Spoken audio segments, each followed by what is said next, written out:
Does Jar Jar Binks actually say, Big Daddy, Boss Nass? Jar Jar Binks quotes. Heyo, Daddy, Big Boss Nass. Yeah. He says, heyo, Daddy, Big Boss Nass, Your Honor. Don't remember that. Yeah, it's when they first bring him in there. He totally says that. Maxi Big Boss. Maxi Big? I thought it was like Fancy Big. Always heard Maxi Big.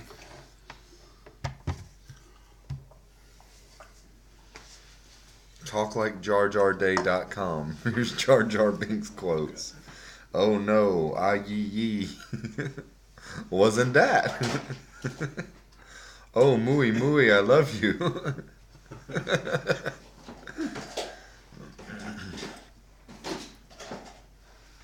of like a Pootie Tang character. More did you spake? My tongue is not.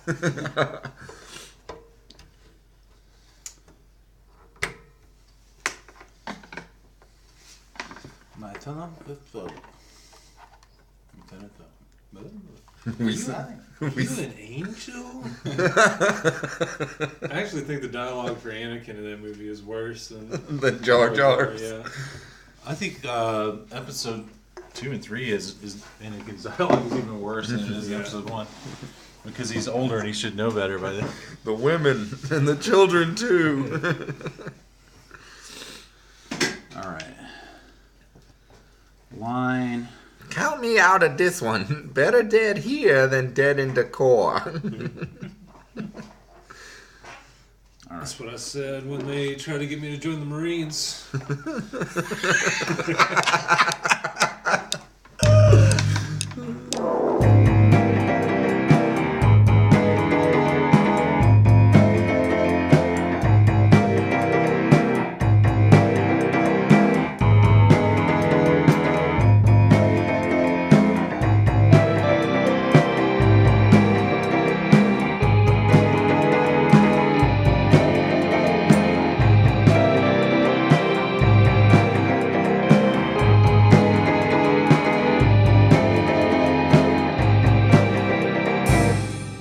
Hello, everybody. It's the Thuggish Ruggish Book Club. I'm your host and conch holder. Conch haver. Holder or haver? I'm the conch haver. My name is Ansel Crowder. I'm Elijah Crowder. I am Dylan Crowder. And to start off with conch duties, I chose the book Persepolis, The Story of a Childhood by Marjane Satrapi. And this is a book that is a graphic memoir or a graphic, I don't know, what does it say on the back? It doesn't say, but it's a graphic autobiography. So to give you an idea, well, you read it. If you're listening to the show, you read it. That's true. Concerning that, I looked up Mrs. Satrapi. We should maybe learn how to pronounce her name before we really get this thing started. So let's pull up some kind of electronic record of her, maybe like a YouTube video or something like that. Marjane Satrapi. There must be something wrong with my eyes, Marjane Satrapi, because I can't take them off of you. Marjane Satrapi. Very good. So Satrapi, which I think is kind of what we were saying, right? I think we were in the ballpark. Yeah. Marjane Satrapi. So we're not butchering. Marjane Satrapi. Marjane Satrapi. All right, we agree. But no, I checked out her as the resident researchologist of Book Club. I did check out her Wikipedia page, and she somewhere on there she mentioned that she likes to have it referred to as comics, and not a graphic novel. Interesting. Citing something along the lines of the word, people are afraid of the word comics because it conjures the image of a fat white dude with a ponytail. And She said that? I'll pull up the quote here. All right, here we go. Satrapi, Marjane Satrapi.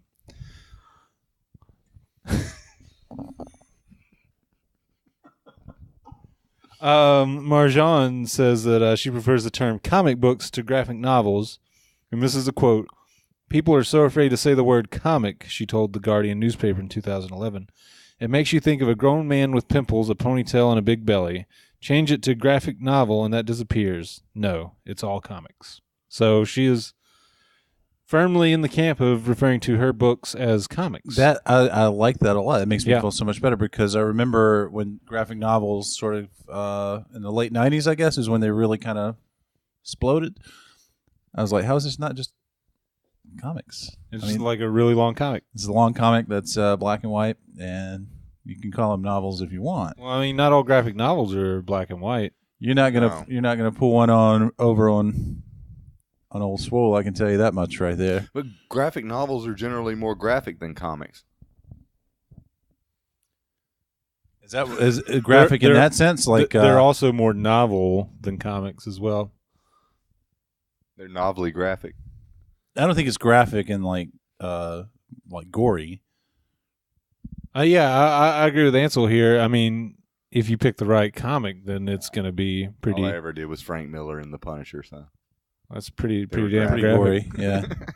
Anyway, point being, I think I'm with her on calling it a comic. So yeah, I like that. So we're gonna call it. We're gonna say Persepolis is a comic that Marjane Satrapi wrote and illustrated, and it also is it's an autobiographical comic because it's about her life growing up before, during, and after the Islamic Revolution in Iran. A subject about which I know almost nothing other than what I read in this book. So probably not the best suited to carry this conch by myself. So I might be calling on you guys, who are I think both of you guys are probably stronger in history than I ever was. So I'm going to be leaning on y'all a little bit. I'll do my best, but just right off the bat, I'm not that versed in the Iranian Revolution myself. Me either, and I think that's by design because we all went to American public schools. Yeah, fair enough. I agree with that. I mean, As a matter of fact, the same American public school in the southeastern United States, which, to be honest, it was not of the highest quality. So, like, one of my history teachers misspelled year on the chalkboard and also pronounced Versailles. So, Versailles, that's pretty good. yeah, the Treaty of Versailles. I remember our mutual friend of the show, Alex B. I don't know if he wants us to name him, but he knows who he is. He had a class. He had a class with one of the coaches, one of the football/baseball coaches, and he was reading from the text to his class. Maybe you remember this. I think that's the same teacher that I was just talking okay. about. Well, in the text, I'll never forget this. It said closest kind of embrace. He was trying to read the book, and it said, this is the closest kind of closest embrace. kind of embrace. And this coach said,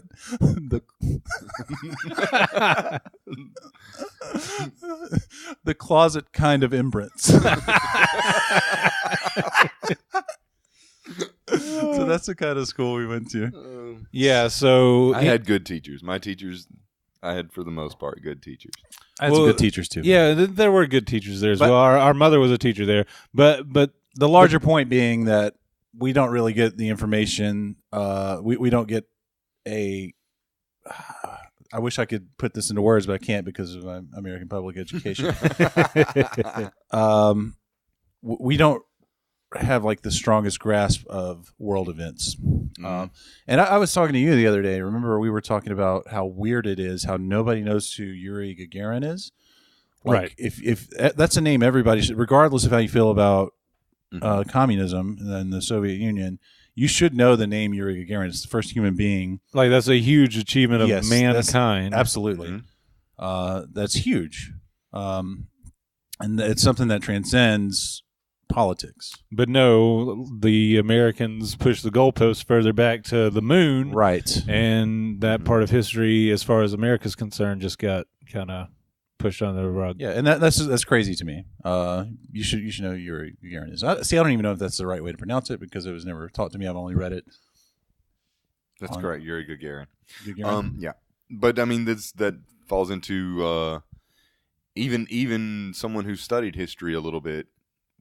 The Iranian Revolution is really not discussed that much, and it has certainly to do with educational standards, but it also has to do with how dirty CIA involvement was in that. Well, and also because of the things that happened, like you said, the CIA did during the Iranian Revolution. I don't think the Iranians are very fond of Americans and have been kind of antagonistic, rightfully so. Yeah, understandably so. Yeah, and well, I mean, I think you might think that, but I saw the Rick Steves show where he travels, he goes places and films himself and talks about it, shows you the viewer. I watched the Rick Steves on Iran. I'm pretty sure it was Tehran, and the most lovely people I think I've ever. They were just like. What I was saying was more of like state to state interaction. Mm-hmm. And I imagine that's the case the world over. I do believe that like when you get down to personal interactions, people tend to be nice to each other. Yeah, and it's not just like they're good. I mean, it was just like they were warm to Rick Steves, and also they knew they seemed to know like more about American history than the typical American. I kind of got that impression, and that's not hard. Isn't that sad? Yeah, that's really sad. I mean, I experienced that all through school, but well, I mean, things like world geography, like Americans are laughably bad at, and they just don't care. They're coasting on this American exceptionalism that's been drilled into their heads since World War II, and I think we ought to help the children of the Iraq because they don't have maps and stuff, and they may not know where the Iraq is. Yeah, and in case you listening at home don't know what Elijah's talking about, this is was it Miss America? I think she was Miss South Carolina. Yeah, Miss Teen South yeah, Carolina. and just ridiculous. Just we had a couple weeks ago we had the Kurt Vonnegut book Galapagos. Yeah, and I was just thinking there was something I saw on, or maybe this was in one of his books, but I think it was in an interview I saw, and he said this was right when the war in Iraq started, the W one, George W. Operation Iraqi Liberation. I think it was Operation Iraqi Freedom. Yeah, let the Eagles win. But yeah. Operation Iraqi Liberation. That's more accurate because the acronym is OIL, and that's what it was all about. Oh, really. My goodness, dude. You're like 4D mind chess. The Illuminati. No, that was something we said when we were teenagers back then. I don't remember that. That's awesome that you came up with that as a teenager. I didn't come up with it. Probably and stole that it. Your generation of millennials came up with it. It's probably the last great thing you guys did. Yeah, we've been coasting on that. Sitting on your laurels. Yeah, snacking on some avocado toast. Between kale chips. Between installments of Halo, you guys are able to to actually get some stuff done philosophically. Well, just watch The Daily Show. Well, that's good for everyone. Well, my point was Jon Stewart. My point was if I had a point. Oh no, it wasn't a point. I was just saying Vonnegut's quote was, "We'll never be able to win the wars in Iraq and Afghanistan because we don't know how to say hello in Arabic." That's very good. And like, think how many years is this now? 15 years later, almost 16 years later. Do any of you know how to say hello in Arabic? Salam alaikum. Huh? Is that it? Salam alaikum. I thought that was. I think you use it as a greeting. It's peace be with you, or okay. Yeah, and the retort is wa alaikum assalam. Dang, dude. Fair enough. All right. Algerian friend of mine taught me that. Cool. Yeah. So maybe it's different in Afghanistan and Iraq, but I don't know. All right. Anyway, just to rein this back in, the point is, we don't know anything about the Iranian or the Islamic Revolution in Iran. painfully ignorant. And we are passing the buck on other people. We're saying it's not our fault that we don't know anything. And some of that American exceptionalism in practice. Yeah, so we're well, here's my basic understanding of it. There was an emperor that was in place due to a coup. He was the son of a general or some such. And it talks about this in the book. But they overthrew him, and it was kind of like a coalition of leftist and Islamist people. And it was at that time that the Ayatollah Khomeini took power, being the supreme leader, and that shifted the government more Islamist than leftist. And that's when the communists and such started being imprisoned and tortured and killed. And the country went more conservative, forcing women to wear the veils and whatnot. Right. And so during all this time, we have young Marjane Satrapi growing up in it. She goes to a French school in A pretty prestigious French school, right? I don't know about that. Well, I mean, her father was an engineer or an architect or something like that. And Marjane Satrapi, she was actually I want to say, great-granddaughter of the deposed Shah. Of the deposed Shah that was deposed by the military coup that was deposed by the Islamic Revolution. Yes.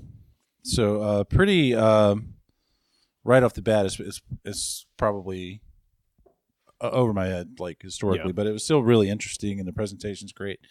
So I was thinking the chapters are really short. There's probably like 15 chapters ish, and I have them all written out with some major things. I was just going to go through the chapters one by one and just really quickly go over each one and see what, get your thoughts on that. That's kind of how the structure of this episode of Book Club is going to go, if you guys are okay with that. That sounds perfect for me because I read through it really quickly and made no notes. Same here, yeah. I mean, I really liked it, and so I just sped through it, but that was a while back. Well, lucky you, because I took a whole bunch. I took some for each chapter, and now we're going to go through them. So as I start, the first chapter is called The Veil. Dun, dun, dun, dun. I drew pictures next to each one, thinking that there'd probably be like 4 or 5 chapters, but and the point of the pictures was to help me help me remember stuff. But after 2 chapters, I'm like, oh, these chapters are coming pretty quickly. Yeah, pretty quickly, and there's probably a lot of them, so I can't draw pictures. But I have one for The Veil.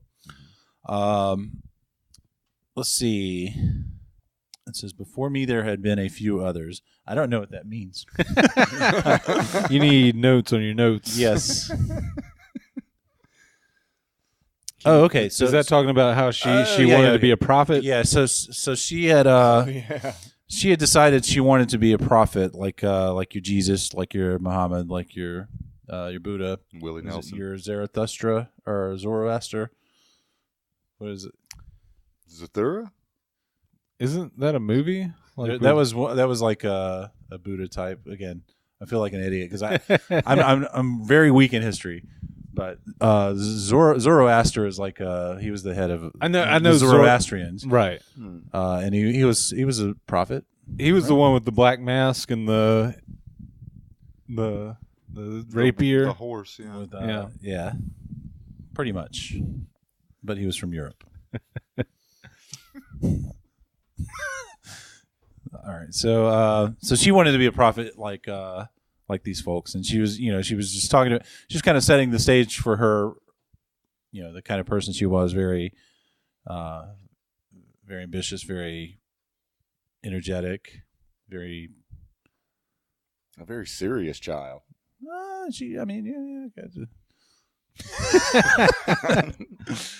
don't know. Yeah. She wanted to be a prophet. No, I think yeah, she was fun with it though. She was just like she's very confident, very very.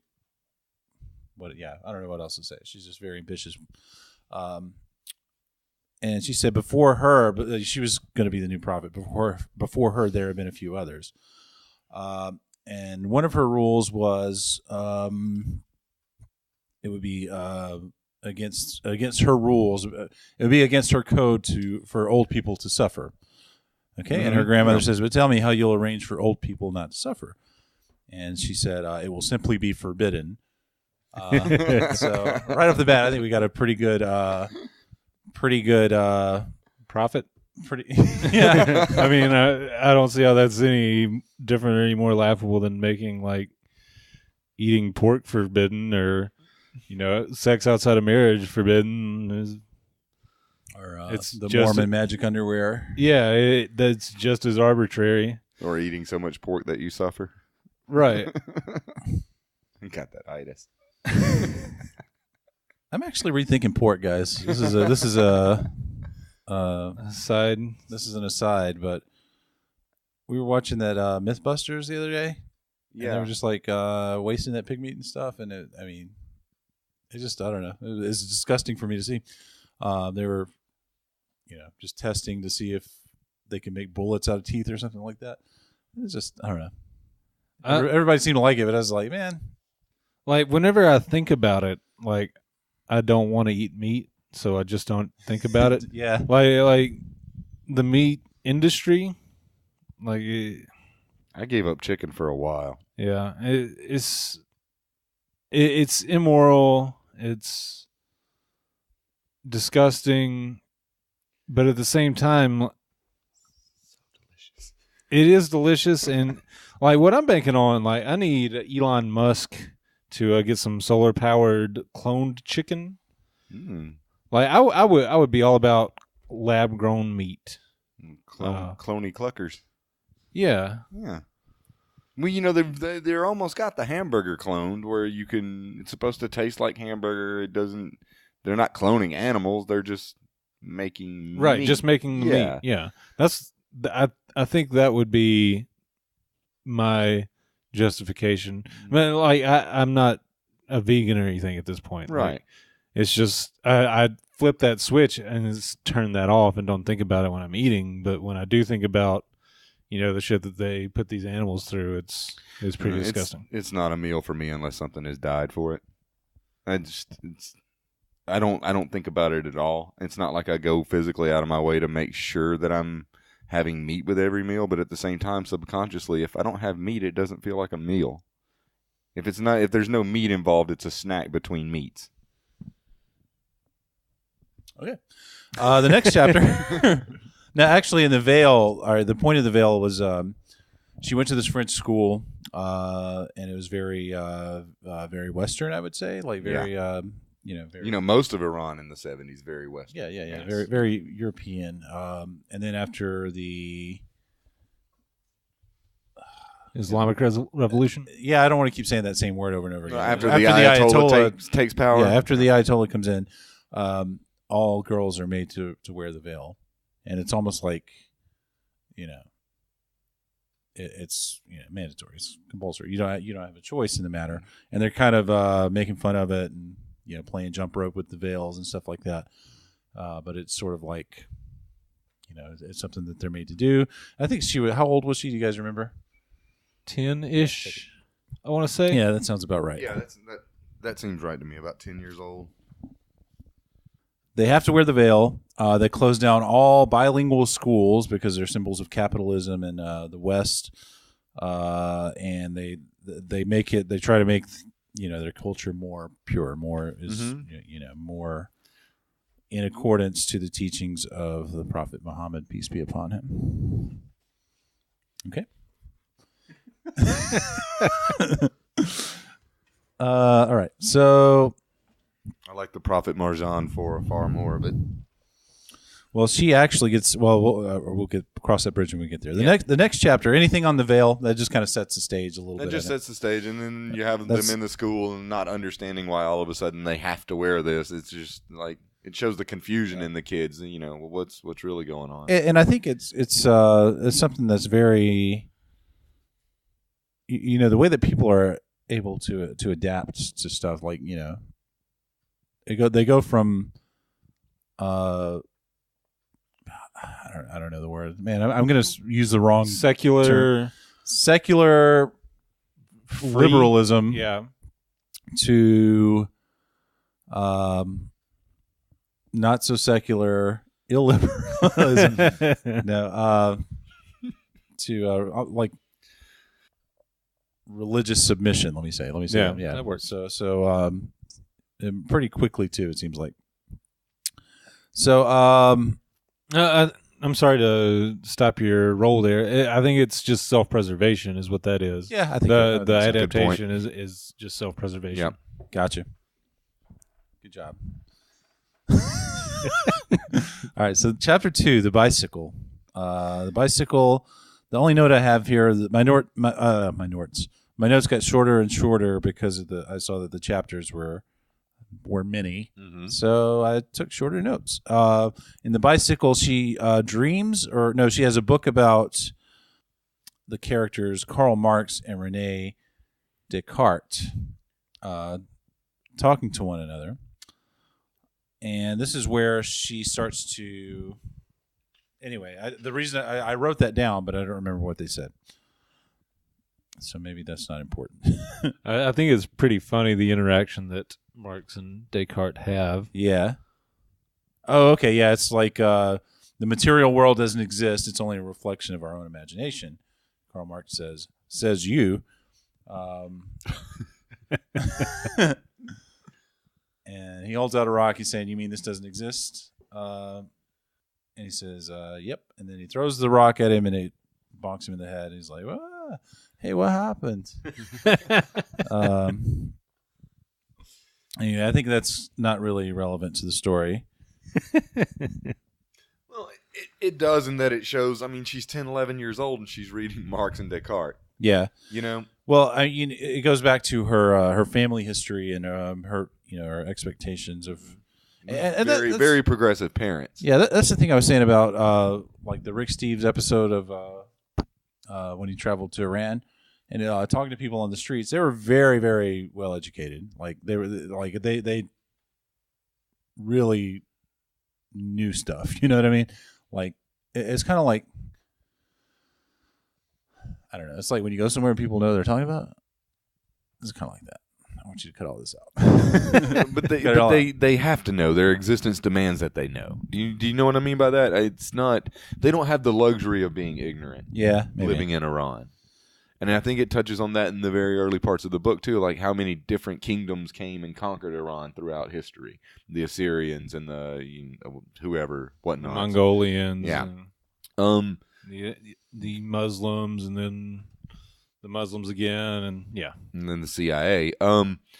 They don't have the luxury of not knowing that. I mean, and I think it's probably pushed on them too by their religious leaders, and you can't keep a populace suppressed, which we're seeing right now in Iran, that long without giving them reason for it, so to speak. And I think a lot of the reasoning in that is, okay, we have to live this pure way, so we are a pure Islamic Iran, and we will prevail this way, and then the people buy into it. Yeah. Yeah. Good point.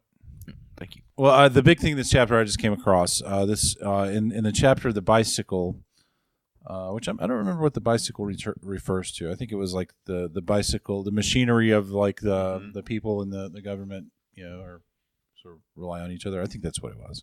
But the main thing that the glaring thing in this chapter is into this Islamic revolution. There's a movie theater, another symbol of capitalism in the West. And in this movie theater, people are locked in from the outside. The movie theater is set on fire, and the cops do not permit people to come in and rescue them. And the firefighters arrive 40 minutes after the fire had started. So the BBC said there were 400 victims. The Shah said that a group of religious fanatics perpetrated the massacre, but the people knew that it was the Shah's fault. So, and she has these illustrations like this, where some of them are really sort of really make an impact. I think you know what I mean. Oh yeah. And this is a picture of like the ghosts of the victims in the theater sort of rising. Anyway, anything about that? I mean, this is just like showing the early horrors of I think one of the earliest things I read when you picked this book, and I bought the copy that has part 1 and part 2 in it, and I think on the back of the book it said something like haunting, and you'll definitely remember it. It is haunting. I definitely don't remember it. Yeah. And that's not to say that it wasn't good. I mean, I enjoyed reading and I enjoyed learning what I learned from it. It's just really hard for me to recall because there's a lot of information in this book that you're not exposed to as an American. Right. And one thing I want to address kind of concerning that is the format itself. I personally am bad at reading comics. Mm-hmm. Yeah, me too. Because I find myself either looking at the picture, well, not more so just reading the text and not looking at the pictures, like I would be reading a normal book. And more often than not, a couple pages down the line, I find that I've missed some sort of context by kind of just glazing over the pictures. That's true. It's like a lot of the stuff I forgot. Like I said, I read it before our holiday break, our non-denominational holiday break, non-religious, non-religious specific holiday break. I read it before that, and coming back, a lot of this I don't remember.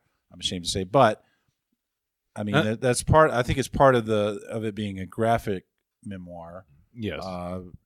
You're able to sort of zoom through it, but you forget a lot. But there are certain frames, certain illustrations that really, I'll definitely remember. Mm-hmm. And I'll go ahead and say like the one with where the kids are given like the plastic keys in case they die. On the battlefield. Yeah. That's like The key to the kingdom of heaven. Yeah, and they were just like little plastic, Cracker Jack toys. Yeah, exactly. So here you go, martyr. That's a photo, an illustration that I'll remember is the street names, all the martyrs. Like every street name was martyr such and such when she comes back. But yeah, maybe that's in book 2. And I don't remember that. Yeah, sorry, that's in book 2.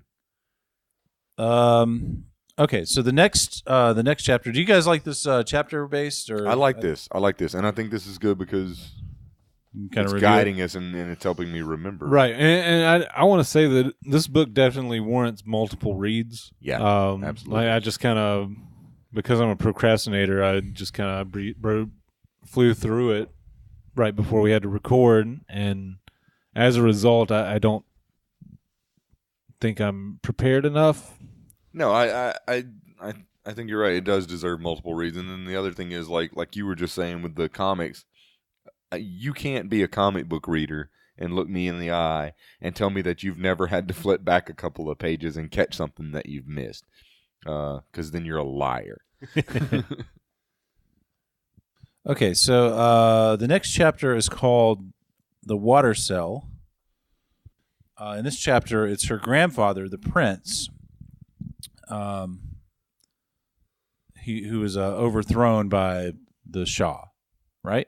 So, and her father is telling her a little bit about her grandfather. And he's a very, very smart guy. He was kind of held on as a minister after... I think that's right, yeah. Yeah, so he became a minister. He was sort of dethroned, but he was he was useful to the new guy, so he stayed on as a minister. But he done something bad. I guess. Oh, he became a communist. Yeah, that's what it was. Yeah, that's the something bad. So that ancient evil reared its ugly head. Yes. So as a result, he was put into like a water torture type situation. His punishment is he's imprisoned, and in his cell he's sort of soaked in. His cell is just full of water, and so Marjane wants to know what that's like. So she fills the bathtub up and just stays in the bathtub as long as she can. She comes out all wrinkly. Any thoughts on that? No. Okay, moving on. Hold up. Elijah looked like he had a thought. In that section, she's talking about her grandfather, if I'm not mistaken. It's either her grandfather. Her grandfather was the prince. Right. Her great grandfather was the great grandfather. was the previous, and then her grandfather was the prince, and he was the one who was thrown in jail. Correct?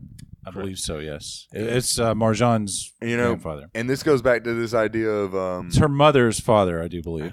This goes back to this idea of I don't know if Madame Satrapi would like me saying this, but I mean, even at a young age, she's kind of trying to martyr herself in a way. She sees this suffering old man who's in prison, and she wants to see what it's like to be, confined in a way or tortured in a way, and that's kind of disturbing, I think. Yeah. And I wonder if that's a fatalistic thing that's with. I don't know. I don't know for sure, but I like her father's brothers and friends. They were part of the #resistance in Iran, and I think maybe those were her her heroes. Yeah. Well, I mean, early on, her heroes are the prophets, and she wants to be a prophet. And generally, what happens to prophets? I don't know. What? They prophesy martyrdom. Usually, I mean. Okay, that was the water cell.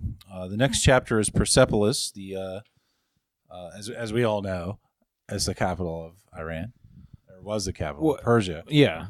Which let me say, like the Persian language. Have you guys ever heard anybody speak Persian? Negative. It's the most lovely sounding language I've ever heard in my life. Elijah, you've heard it? Yes. Would you agree with my assessment? Not the most. I've heard some.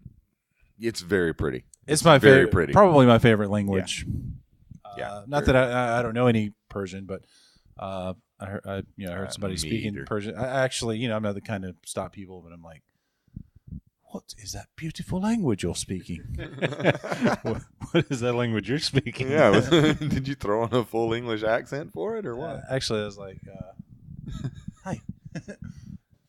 No, I did. I was like, what's the language sounds so nice. What is it? And she's like, oh, it's Persian. I'm like, it sounds lovely. It sounds beautiful. The cats are nice too. Persian cats? Yeah. I don't get the reference. What is that? You don't. Big cat. fluffy cat. Fluffy cat. They're nice and soft, like the language. Okay. It's not a euphemism. No. Oh, okay. It's a breed of cat. It's Yes. Okay. You've never heard of a Persian cat I've before? never, no. Sorry, I'm not. You think Persians can't like afford you guys. cats? Huh? You think Persians can't afford I didn't cats? say anything. I didn't say anything like that. Isn't there It's like a brand of cat food named Persia or something? That I do not know. I really thought they were like almost. There, that's a Persian Okay. cat. Wow. All right. They're pretty. Very nice. Yeah, like the language, fluffy and soft. Persepolis. I'm looking at pictures of cats now, so I'm done for the rest of the episode. Okay. Persepolis, Rise of Shah's Son, Cancer Martyr. I don't know what this means. I need to do better notes, guys. Cancer martyr. Cancer Let's skip to martyr. that. Okay, this is the chapter where her father is like staying late, and he what he had done is he took his he took his camera to a hospital to take pictures. During the demonstrations or something, right? Yeah. This is And they carried him off, and they say he was a martyr. And they were all riled up about this guy who'd been It was a young man who was killed killed by in the government forces. I don't know that he's young, but yeah, he was.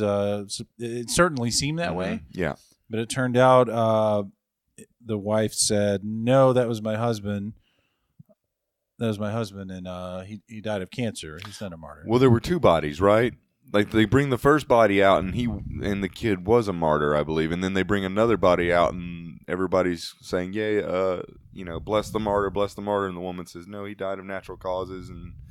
But doesn't the wife even start celebrating her dead husband as a martyr after that? She does, yes. Like once once the crowd warms her up to the idea, she starts chanting, "The king is a killer," and Marjane's parents are laughing. And it's like got like the thought bubble Marjane Satrapi says cadaver, cancer, death, murderer, and then laughter, because that's her parents are laughing about the whole thing. Mm-hmm. And that can't be. I mean, it's got to be weird to grow up in where death becomes a laughing matter. Not just a laughing matter, but just a part of the everyday occurrence. Like I can't even imagine what it must have been like to grow up in Syria, which is like way worse. Like Syria in the last 6-7 years 10 already. 10 years, yeah. Yeah, I mean, it's just I saw like a picture. It was in a magazine at a doctor's office, and it was just like it was just stupid. It was what I thought was just stupid, busy reading. Mm-hmm. And it had a picture of like the body bags laid out in the streets in Syria, and it was just like, as far as you can see, and you can see the faces in them, and it was indiscriminate. I think this is something people there are seeing every day. Yeah. Yeah. So I can't imagine what that must be like. And nor should you have to. Yeah. Dylan, any thoughts on that? No, I do believe that the Islamic Revolution in Iran was relatively considerably less violent than your typical revolution. Right. So even that is something. The letter. Moving along. The letter. This is the probably the most heart-wrenching chapter in the book is the letter for me. Do you guys remember the letter? So the letter is the Satrapi's maid. She falls in love with the boy across the street. Yeah. Mm-hmm. But she cannot write, so she has. Is it Marjane that she has? Yeah. Marjane writes the letters for her. Okay, so Marjane writes the letters for her, and then her parents catch her, and her father goes over there and explains to her love interest that the thing is you can't really be with her because she's a maid. She's not in the same caste. Yeah, it's a caste system so, of sorts. It's very, very, very sad. Mm-hmm. Yeah, heartbreaking. And Dylan, have you ever had your heart broken before? Yes, and it was due to the caste system. So wow, another one. Would you like to borrow the conch for a little bit? Would you like to cry into the conch? No, I'm good. Okay. Like any good Westerner, I've internalized that. Yeah. All right. The party. Before we move on, okay. I was surprised to learn that even in Iran, the caste system was so prevalent. I mean, you learn about it in India with the Untouchables and whatnot, which we talked about in Lamb, the Gospel According to Biff, Christ's childhood pal. It talks a lot about Untouchables in the caste system. I must have zoned out on that part of Lamb, the Gospel According to Biff, Christ's childhood pal. Yeah, but did you know that they did that in Iran too? I mean, can you think of another Middle Eastern country where the caste system is something that's really used? Typically, like India is really the only one that you really think of, and Right. and they might not do it in Iran anymore. That was 1979, 1980. But I've learned to not rule out any ridiculousness that any sort of theocracy institutes. So, Yeah. I mean, it wouldn't shock me if any theocratic government institutes a caste system. Yeah. I'd never heard that before. It was interesting. To Any learn. any way that you can separate the underclasses and divide. I mean, we technically have a caste system in America. It's just unspoken of. Like the cultures are starkly divided. I mean, it's not enforced, but it's like self-enforced. Mm-hmm. Yeah, true. Do you know how cold it is right now outside? It's pretty chilly. Imagine how cold it is in Chicago right now. It's probably pretty cold. Yeah, Pretty windy, I with believe. wind, yeah.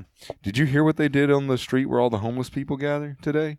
I'm like whatever you're gonna say, it's not gonna shock me. Like, did they put spikes on the? They went through and threw away everything. They No took shit. garbage collection trucks. You had mattresses, beds, bicycles. There was a little boy there with a backpack to give away stuff for the. These people are freezing to death. Yeah. And then they just went through and they just literally with garbage trucks cleaned the streets. Yeah. Like I'm not Some I'm alley not shocked. or between an abutment or something. Yeah, like we're like a homeless camp basically. Yeah, and like any talk of like raising taxes or any sort of moderate wealth redistribution, the ruling class starts talking about class warfare. Like, There it is. yeah, I mean, There's it's your- been happening for hundreds of years now. I think it was Warren Buffett who said like yes, there is a class war and we're winning. So Mhm. yeah. There you go.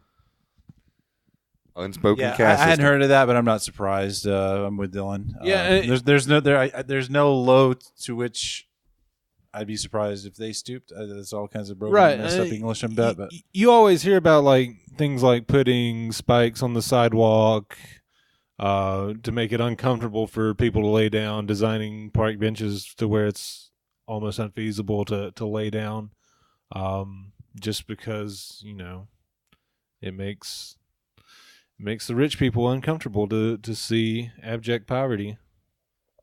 no. The taxation is theft, so Yeah, there's taxation is theft. What else? Socialism sucks. don't tread on me. Don't step on snake. Don't step on my snake. Yeah. What? Anyway, the party. All right. So the party is after. This is Black Friday, and this illustration looks a lot like the thing I was saying in Syria, where it's just lined up.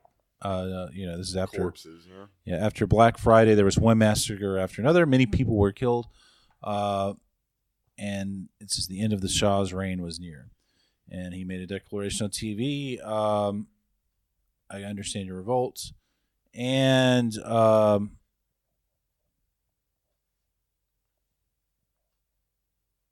for a few months he actually did try. So he was trying to democratize Iran, and Like trying to find some middle ground, trying to stay in power, and at the same time trying to do a British monarchy kind of thing. well, yeah, I think he was trying to do a little bit of the old shell game with prime ministers. It seems like to give the illusion of democratization. Mm-hmm. And the people weren't having it. They tore down the statues. They cast them out, and they had the biggest party in the entire country's history. And let's see what else happened. Jimmy Carter refused to give refuge to the exiled Shah and his family, and Satrapi's parents say that he's forgotten his friends. All he cares about is oil. Mm-hmm. That was interesting to see. Good old US of A from another perspective. Interesting to see a negative portrayal of Jimmy Carter for a change. Yeah. I mean, is that negative that he was refusing to give asylum to the Again, this shows opposed? this shows my ignorance of Iranian history. Was the Shah propped up by the CIA or brought down by the CIA? I know there's CIA involvement. I can't remember. I think the CIA were responsible for putting the Shah in power. I don't know. Could be wrong about I that. can't help you guys. But I with mean, this stuff. that's doubly sort of a stab in the back if the CIA is your buddy and puts you in power, and then when it all goes to shit, they say, "No, you can't come here." But again, this goes to not discussing Iran in schools, Yeah. and what's going on there. I mean, this. I think this episode of Book Club sucks. So I want to stop. I want to stop doing like the chapter thing because Okay. I'm basically just reading the book again. Well, I mean, I don't think it sucks. I mean, we've already touched on several major things here, which I don't think are particular to Iran alone. Yeah. And so let's just say, for the sake of HMS listener, that you should pick up Persepolis and read it. And yeah, it's definitely something that demands to be read. Right, and yeah, I think it demands to be read by us again. Yeah. And maybe with more due diligence and research into what's going on outside, because I found myself getting caught into Marjane's story and paying more attention to that than the actual history or the uprisings in Iran. A human interest type thing, like a lifetime of growing up. Yeah, it's a really good coming of age story with this backdrop of the Iranian Revolution. And I don't know how much of it. If I were writing an autobiography about myself, I would make sure to make myself look good. But as a character in her autobiography, she comes across as a very bright, strong, talented young lady.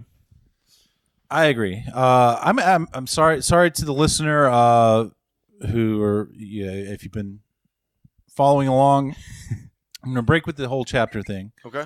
I'm going to start with we're just going to talk about the parts of the book that to me there are a couple parts that really stuck with me. Okay. And I think it is more of the human interest type stuff. Let's have it.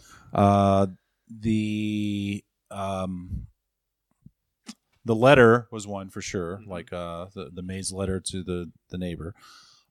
When they were having the party and they smelled wine on their breath, and they were coming into the home and they had to get rid of all the wine. Yeah. So they snuck in, and the grandmother saying that, I have diabetes, so I need to get my medicine or I'm going to pass out. Right. So hurry up.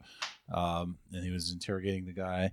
And so while they were in there to take their quote unquote diabetes medicine, they took all the wine and flushed it out.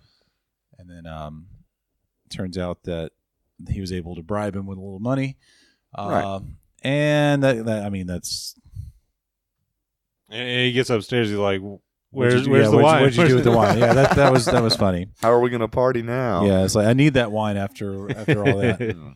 So the other thing that really stuck with me is the when her parents went to Turkey, I think it was Turkey. Pretty sure it was Turkey. Yeah, I think that's right. Her parents went to Turkey, and they said, and she asked him to bring her an Iron Maiden poster or maybe an Iron Maiden album. And who was it? Olivia Wilde? Yeah. Is that her name? Wait, no. No, not Olivia Wilde. Kim Wilde, yeah. Who's Olivia Wilde? That's an actress. Is it? Yeah, modern day actress. Okay. It didn't stick with me that much because I couldn't remember the name. Kim Wilde. But yeah, that was cool. They sewed the posters and stuff into her father's jacket, and she got some posters, and it's pretty lit.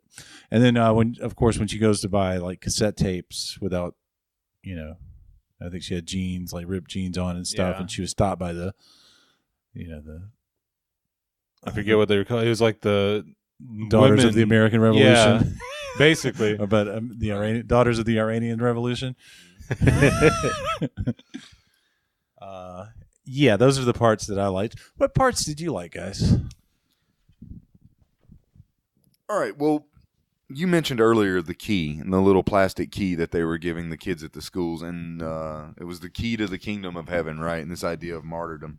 A little background here. This is during the Iran-Iraq War.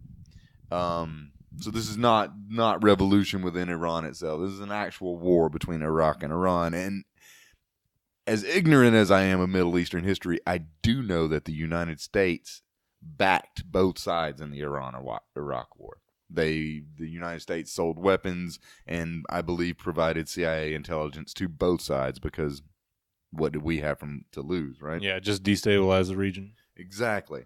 Then that was one of my favorite chapters too, because a little bit of a personal thing here. When I joined the Army, I was already 22, 23, 21 maybe. So I was a kid myself, but I saw 17, 18-year-old kids get brainwashed, like for real brainwashed. Little kids come in and then come out as, merciless, bloodthirsty killers, which was the point of going there and doing that. But to already kind of know who you are and already have some university background, and then to watch that happen to kids fresh out of high school. So that's why the chapter, The Key, really resonated with me. She talks about them going to school every morning and beating on their breast for the martyrs. But the opening line to the chapter is this. It says, the Iraqi army had conquered the city of Khorramshahr. Their arms were modern, but where Iraq had quality, we had quantity. Compared to Iraq, Iran had a huge reservoir of potential soldiers. The number of war martyrs emphasized that difference. And then the chapter goes on further. You know, they're self-flagellating. That's right. Not flatulating. Self-flagellating. Yeah.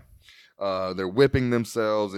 She even has a picture of a man slicing his scalp open and bleeding. And presumably this is in the school for the children, after a little while, no one took the torture sessions seriously anymore. For me, I started making fun of them. The martyrs, kill me, kill me. This is a very disillusioned little girl at this point.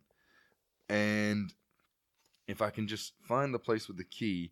You see this? It's a plastic key painted gold. They gave this to my son at school, this woman's telling her. They told the boys that if they went to war and were lucky enough to die, this key would get them to heaven. Yeah. This is a sick thing that I don't think is,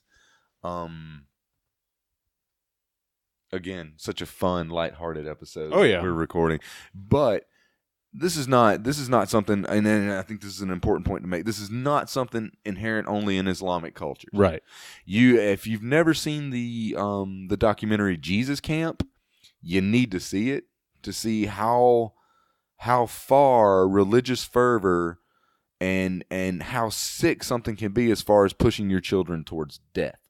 And that chapter alone, I mean, it resonated with me more because I've seen it from a Western standpoint as well, through military and through, I think you mentioned earlier, American Family Radio. Have you noticed on American Family Radio that everything's a war to those people? Everything is a war on Christmas. And like even in their little sound bites between shows, they'll say we have to get in the trenches for God. They actually use trenches as like as like an analogy. And it's like they're hastening it. Like, well, yeah. In that situation in particular, I really do think these people are eager for the end times, because I mean that's the fulfillment of their prophecy. They're real horny for that Armageddon. Yeah, I don't know. I still have a hard time believing that anybody actually really believes that's going to happen. You know what I mean? I understand, like, people. I don't see how you can't believe that they believe that. Like, I mean, I can't. How could you believe that? You know, how you believe that is because if that's not true, then none of it is. The entire framework that you've built your life around is meaningless, and some people just can't handle that. I don't think that's what it is. That is what it is. Without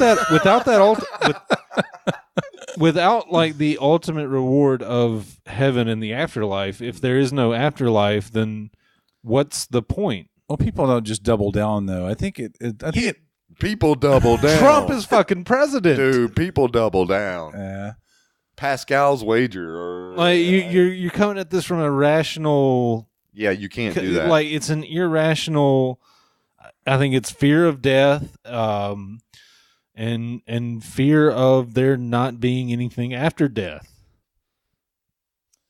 and they refuse to accept that. You're probably right. I can't. You can't rationalize it because you're trying to rationalize it. Like, it's not rational. It's not to be rationalized. Okay. Right. Yeah, I don't know. I just like live and let live, guys. Yeah, but I mean, it's used to push kids to the front lines of wars, right? And that's sickening, and that's something as people, like, regardless of your religion or creed or nationality, you gotta recognize that, and that part of the book was very poignant for me. Yeah. I just don't get it.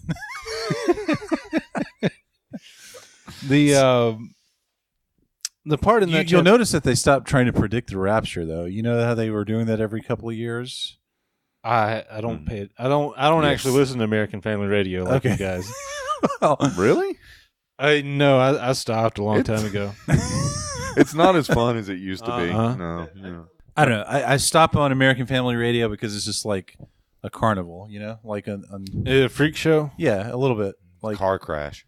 And the only reason I'm listening to a radio at all is because it's just like it's country music stations, and then there's like this wild world of like magic and rage and like also conservative politics because they really hitched their wagon to that pretty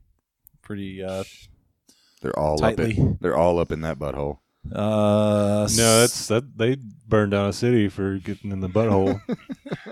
But yeah, that's Two the of thing. them, as a matter of fact. They love it till they get caught. That's the point. This carnival like it, feeds their own delusions, and yeah, it's just really interesting to me. But it's infuriating at the same time because they're telling people that gay conversion therapy works.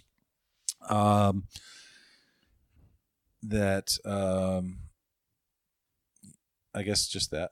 Everything else, I'm okay with everything else they say. Yeah, it just makes me too angry. Like I used to back in the day, back when Back like when the we Geor- had a back sane in- president. well, I mean, even back during the George W. Bush years, like it was just, I don't know, it seemed more acceptable to like listen to it and laugh at it. Mm-hmm. Absolutely. But now it's like it's not funny anymore. Yeah. I tell you what, talk about it not being funny, and this has a little bit of pertinence to the book as well. And I told you earlier, I was listening a couple of days ago, and it was a preacher.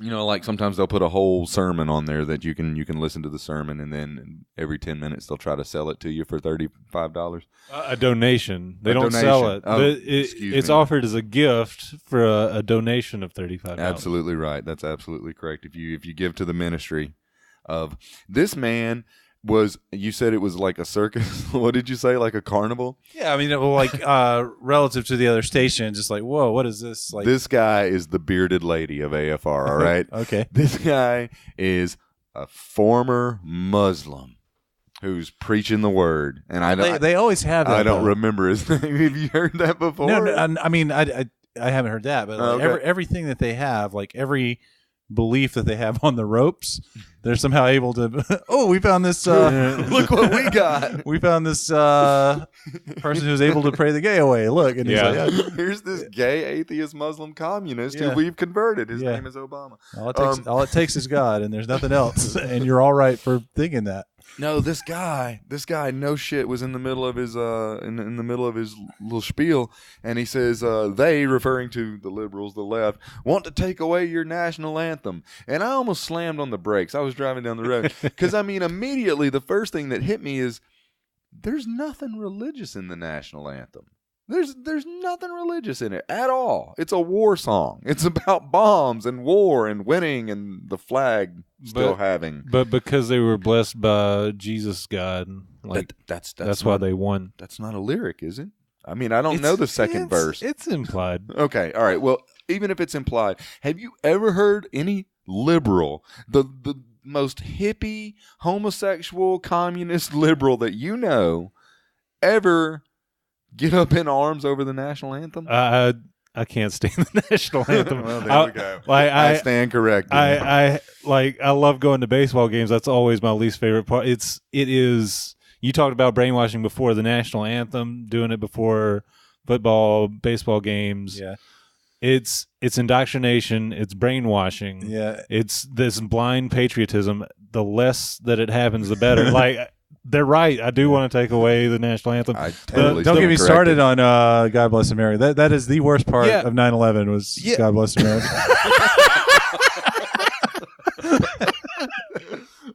You're not like it's the most enduring legacy of Yeah. 9/11.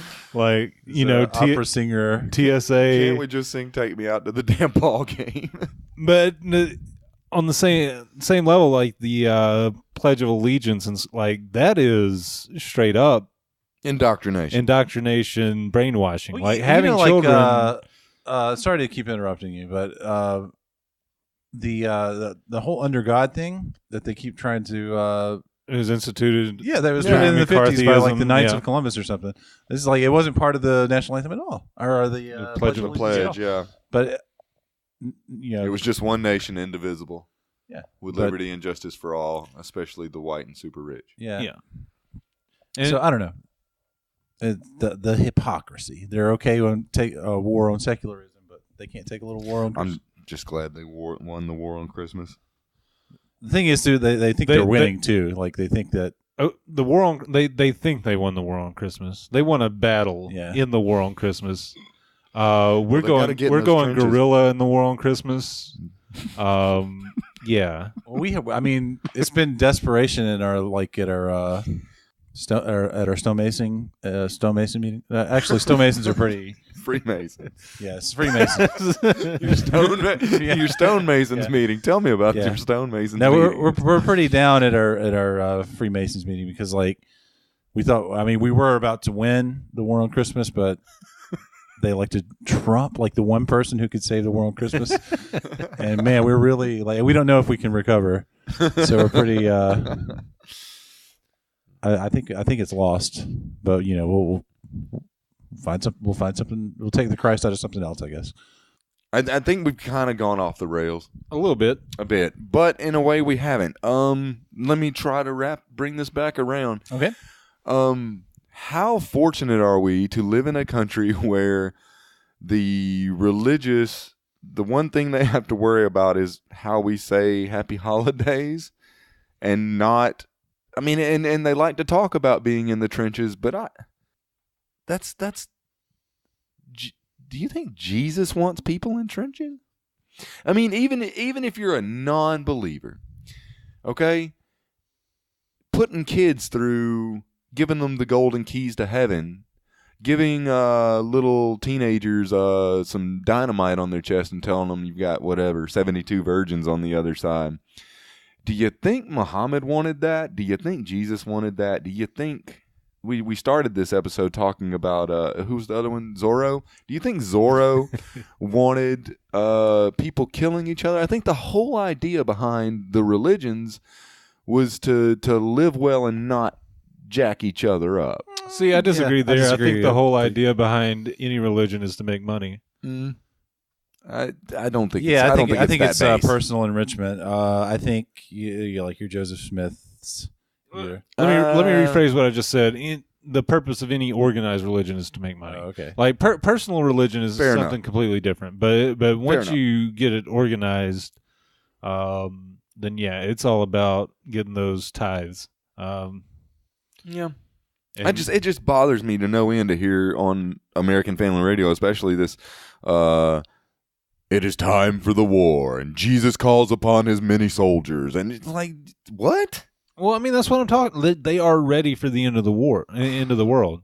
Like they honestly believe. Like that's why it was such a big deal that Trump moved the capital of Israel to Jerusalem, because That's part of it's part of the prophecy. Did he, or did he just say that he thinks that's the cap? I mean, at this point, like, Well, no, like they moved the U.S. embassy to. did they physically? Yes. Oh shit, I didn't know that. Okay. Well, yeah. Yeah, we live in dumb times, my brothers. Yeah, whoever it was that said like, "May you live in interesting times." That dude fuck can that get guy.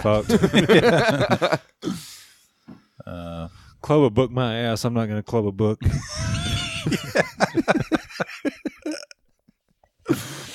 Anyway, let me see if I have any other notes. I was asking about like parts that really stuck out to you, Dylan. I don't think you mentioned. Anything. Part of it for me was is around the same part of the key to the kingdom bit, where they were talking about it was the Iran-Iraq war. They were talking about it was like F-14 flyover or something like that. Mm-hmm. Like even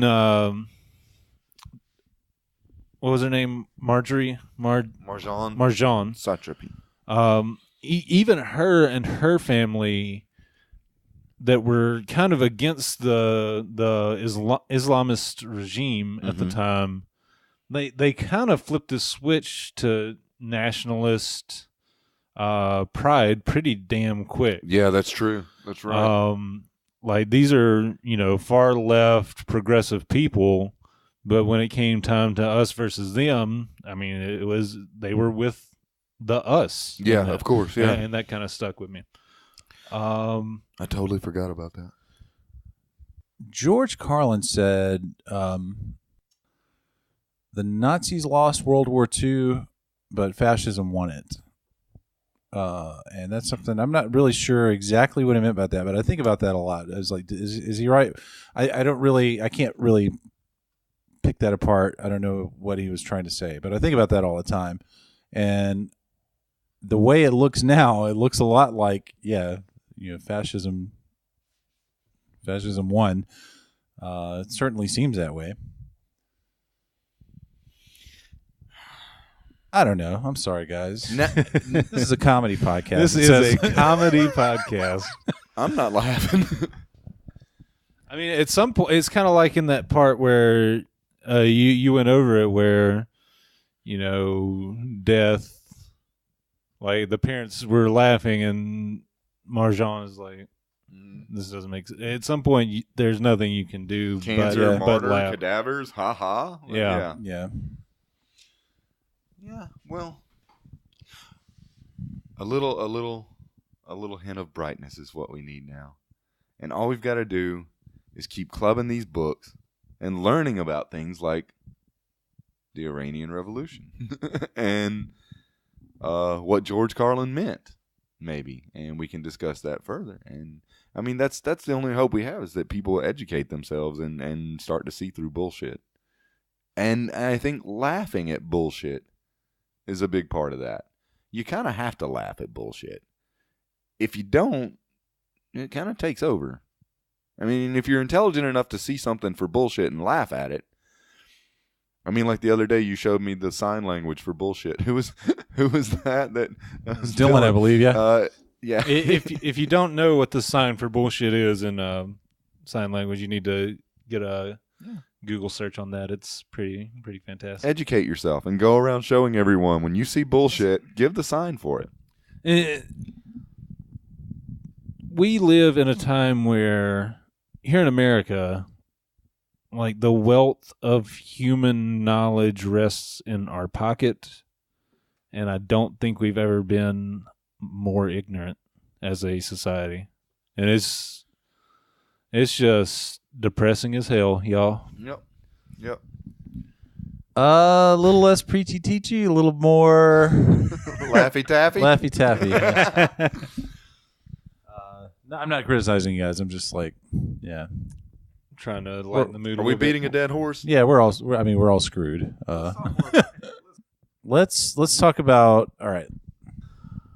Here's one thing I want to say. I think it will never ever happen. But I do think that Persepolis by Marjane Satrapi should be taught in schools. Like Definitely. It's so easy to read. It's so informative.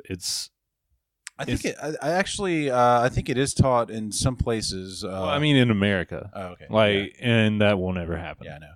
Like again, people don't know who Yuri Gagarin is. So Right. But again, it's an event. It's an accomplishment that transcends politics, I think. And people should know who Yuri Gagarin is. That's an enormous accomplishment. The fact that I didn't learn that in school is insane. Yep. It just shows you, though, that those pinko commies don't have any backbone. They got to space and they saw the moon. They were like, nope, this is far enough. Okay, let's rate this, and let's try to let's hope the editing gods can fix this mess of a show. And Dylan. And let's. Dylan is the editing gods. Plural. Let's rate this thing. I don't have. Let's rate it. Anything yet? Dylan, do you have anything? Yes. Okay. Go ahead. All right. I give Persepolis by Marjane Satrapi 1 Ayatollah Khomeini, because this book rules. Nicely done. No, I really can't. I can't praise this book enough. It was an easy read. It was heavy at times, but at the same time, it was kind of fun. Like, really got caught up in this young rebellious spirit of Marjane Satrapi, and yeah, I can't recommend this book enough. It's one of my favorites. Like it's top shelf. That's awesome. I didn't know you felt this way about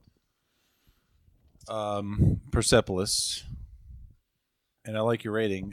My rating is I'm going to award it 1 Spear of Destiny. Okay, Elijah. No. You have to expand. Why did you give the rating a Wolfenstein game from 1990? Well, see, that's the thing. Is it a Wolfenstein game, or is it a spear that pierced the skin of Jesus Christ? Or both? That's deep. Is it a good thing or is it a bad thing? It's kind of both. This book is really good, but it's about a really bad. About a really bad time in history, and it has like a loose relationship to Nazis via Wolfenstein and fascism. This is very tenuous rating. I feel like I like it. I could have developed it a little bit more, but yeah, it works somehow. Spear of Destiny. I like it. And Wait. How are you going to visualize that on the cover art? Wolfenstein game. Okay.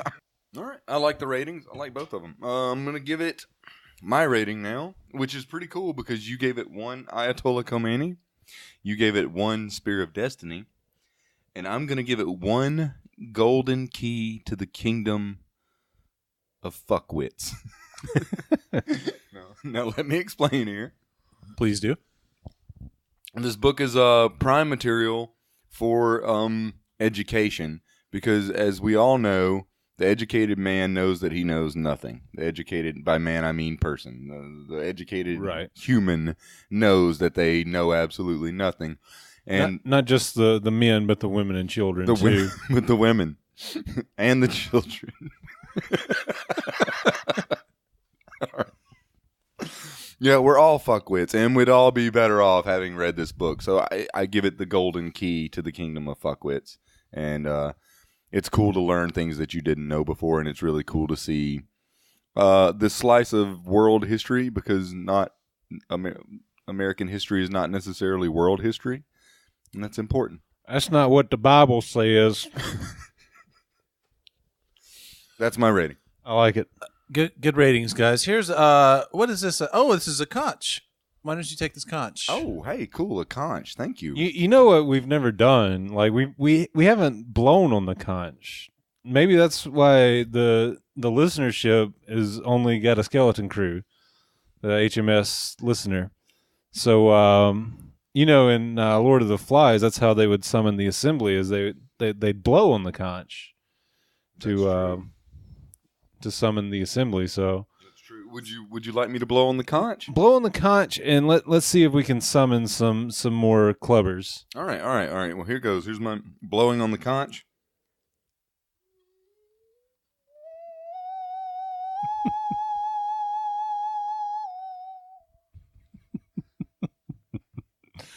Man, that conch sounds like a therapist. Hey, I've never blown on a conch before. That's That was really stupid, guys.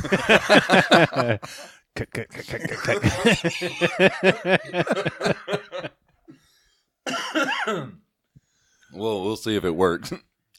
All right. Well, I've got the conch. Ansel, good book. Loved it. Thought it was good. Second that. Yep. I will guarantee that's not the last time I read Persepolis. Oh. I'm not one to like reread books very often, but I can already tell you I'm going to revisit this book again fairly soon. It's a easy read. Like I think I read it in the course of 2-3 hours, Right. if that. And yeah, I enjoyed it that much. I'm definitely going to read it again. I'm glad you guys liked it. I liked it a lot too. Mm-hmm. And thank you. You done good. That'll do. All right. On the next episode of Book Club, the podcast, we bring you a special investigative report. you're gonna have to tune in for this. We've really broken down a work by Mr. Theodore Geisel, known as One Fish, Two Fish, Red Fish, Blue Fish. And we're going to really delve deep and see what it is that has harmed millennials in the way that it has. All right. Sounds good. Okay. You'll want to tune in for this for your own well-being. Trust me. So that's Your life might depend on it. yeah. So get in the trenches. Play the theremin. I'm not playing the theremin anymore. You said that was stupid. Context. It's context sensitive. I don't have a. All right, so tune in for the next episode where we will show you how nefarious children's books can actually be. Thanks for tuning in for this one. Certainly, we hope you enjoyed it. We've enjoyed ourselves. We always do. Dylan, you want to give out the internet credentials? Yeah, it's Book Club Cast at all the places. Twitter, Facebook, bookclubcast.com, bookclubcast@gmail.com. First rule of Book Club is you always talk about Book Club. If you enjoy the show, tell a friend. If you have any book suggestions, email them to us. If we missed anything, if there's any key themes or anything that you think we totally whiffed on, tweet those at us at Book Club Cast. Anything else? Yeah, give us those ratings, guys. Find us on Facebook. Throw us a 5-star rating on Facebook. Apple Podcasts. We're on there too. And look, the stars don't matter. Just give it 5 stars. Just give it 5. And you don't even have to think about that. It's automatic. It's 5 stars. And then in the comments, give Book Club 1 Ayatollah Khomeini because it rules. There you go. There you go. Ansel, take us out. All right. Thanks a lot, guys. See you later. Bye-bye. Book Club out.